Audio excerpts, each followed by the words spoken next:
Okay, the interior is out for the most part. I have to do a couple more things with the dash and other stuff, but in the meantime, it's time to start pulling the engine out of the car. It's time. Mechanically speaking, it's time.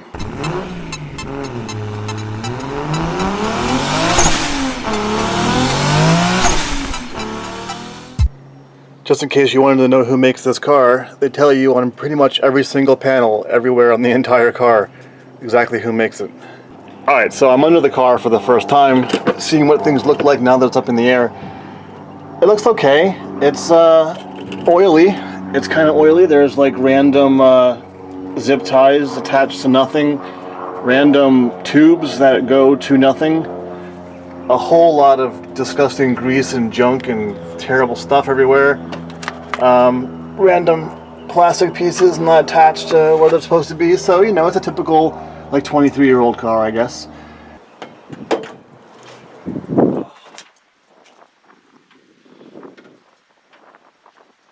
So here it is, the 1UZ FE in its last days. It still runs great, actually. It's 170,000 miles or so, I believe.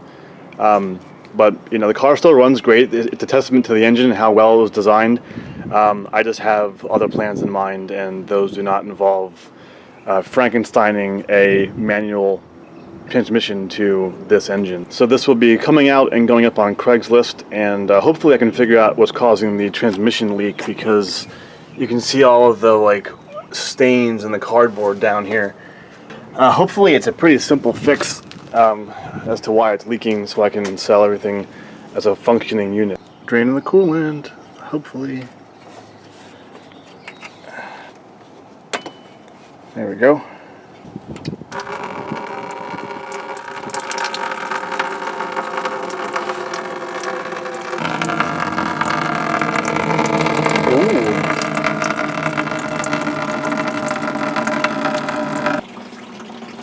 Good quality work here.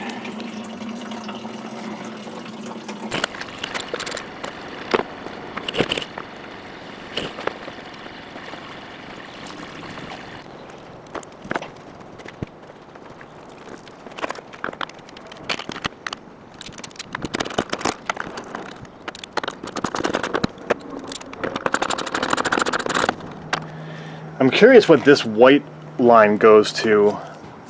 It goes to the powered side of the battery, so I wonder if I could use this. It looks like it's a good size gauge. I could be able to use this for something later on in the car. I'm learning that Lexus does very strange things with their cars. Like, what is this right here? This is like this little plastic thing that just seems to have no purpose other than just sitting at the end of this sort of like drip rail for the front bumper under the hood.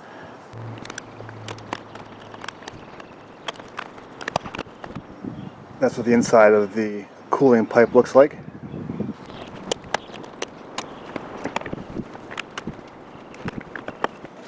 I think this just slides straight up.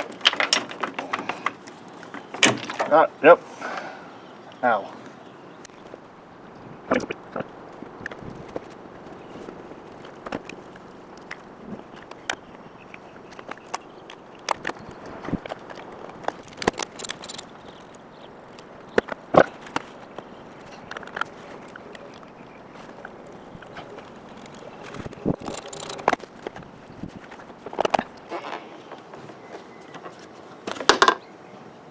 Oh, that's cool.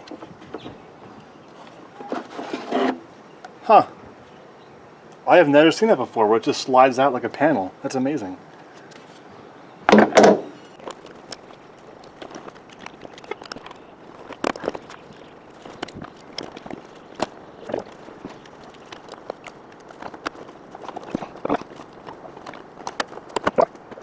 Where's this guy?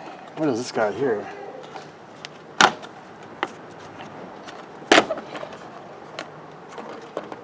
Cruise control, that's what that is. We'll not be needing that, for sure. Okay, so to gain access to the radiator and all of these other cooling reservoirs and everything under the car, I need to pull all of this plastic under tray stuff off, so that's next.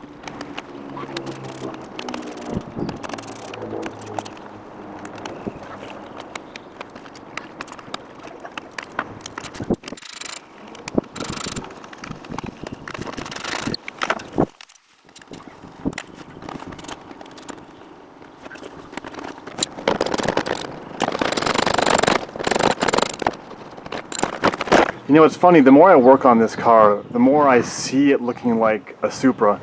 You know, you have the same kind of lower grille as the MK4 Supra. You also have the way the front kind of slopes back, and then where the imprint around the headlights is, this guy right here, looks a lot like a Supra headlight. I know that they're the same chassis, it's just, you know, from here, this almost looks just like a Supra. It's kind of cool.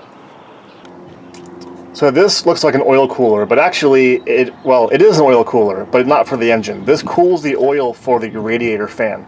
So thanks Lexus for making things super easy for me. This goes to the bottom of the cooler, this comes down from the top of the cooler, and if you follow this around right here, it goes up there, all the way up here to this crazy system that actually powers the fan. So I need to drain all this fluid out and make a big mess as well. Okay, so I just pulled the entire cooler out, which is much easier than trying to fiddle with one of these fittings way up inside the car. So now I can just pull this guy off and drain it this way.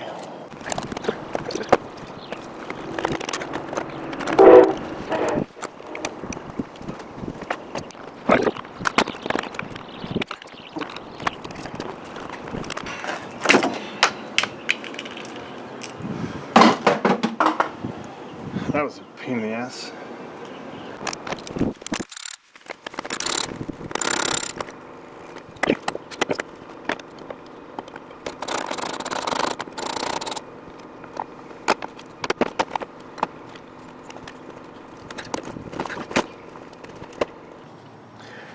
Alright, so right up there is the power steering reservoir. The cooling line starts here, goes all the way down here, wraps under the car here. Whoa, where am I? All the way up here, and then it goes up this little crazy little thing, then back down again, and over here to this big crazy mess. So for me to drain this, it looks like these two are low points in the system, and then right here is a low point in the system. Sorry if anyone's getting sick from my camera work. So I'll drain these two, that one and this one.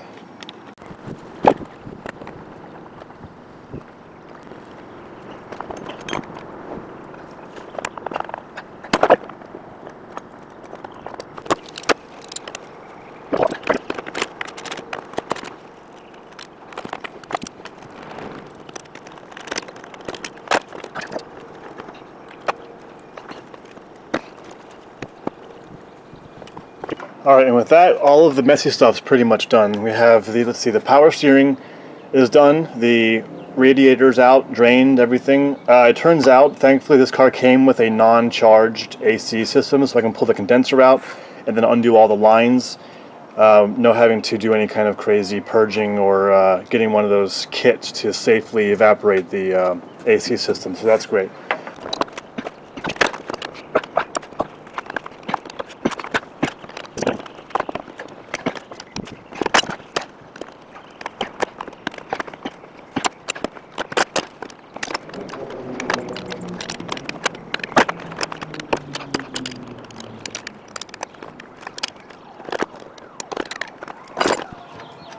Finally, f you.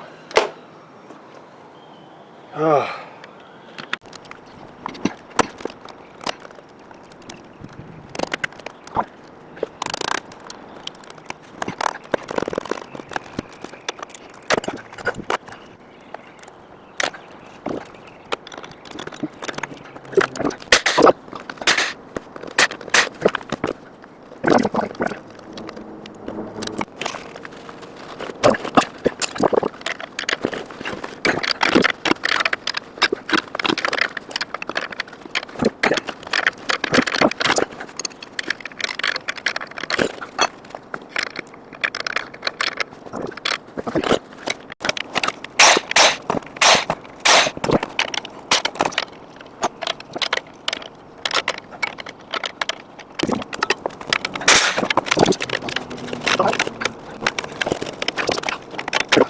I have a theory now why the transmission keeps pissing its fluid everywhere.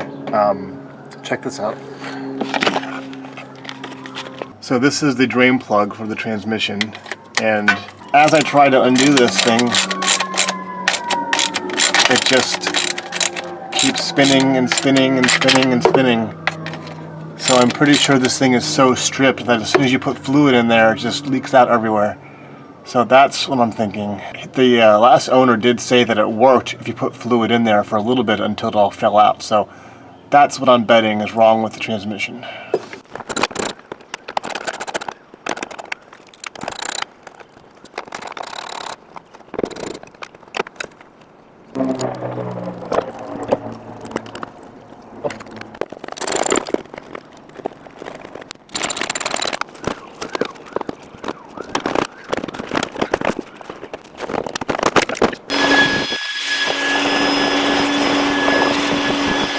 Alright, at this point I have most of the stuff in the engine bay taken care of. It's time to get the transmission detached from the drive shaft, which means pulling this crap out so I can get access to the top of the transmission to unhook everything, as well as the drive shaft itself. So that's what this is about. I'm filthy.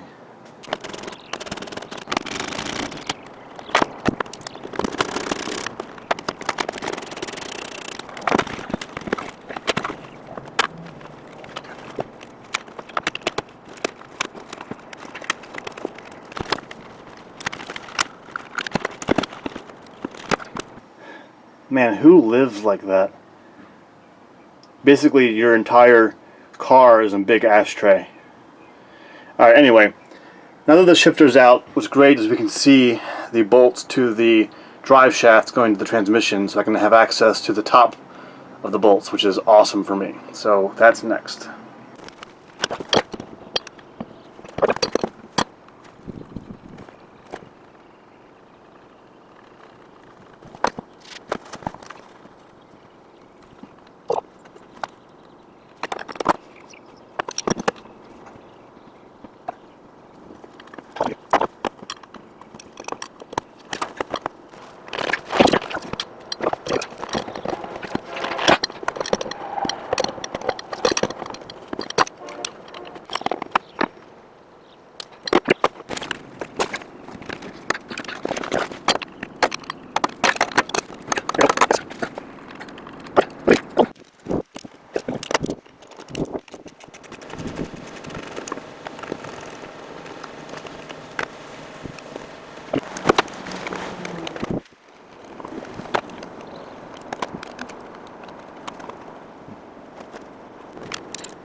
That's it for part one of prepping to get the engine and transmission out of the car.